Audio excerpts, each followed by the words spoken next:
Tungkol dito sa issue ng parking dyan sa PTEX, may mga balita na after daw po tumaas nung parking fee in NAIA, dumami daw po yung nag-overnight parking dyan sa PTEX. Totoo po ba ito? Ay, opo, medyo marami po. Dumami lalo yung tumatangkilik sa ating parking kasi napakalapit lang po natin sa airports, at meron po kasi tayong mga bus na umiikot sa lahat ng terminal. Bukod dito, dahil nga napaka-affordable nung rates natin, marami po talaga nga nagpa-park and ride dito sa PITX. So, hindi nyo na itatanong, Ma'am DJ, talagang ini-encourage natin yung park and rides. Hindi lamang para sa mga sasakay sa eroplano, kundi pati yung mga daily commuters natin.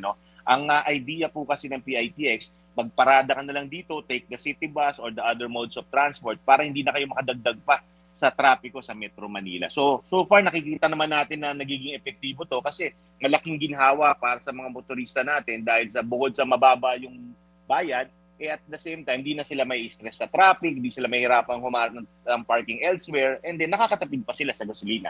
Paano po ba yung capacity nito? 300 yata dito sa kanila per overnight parking. Oo.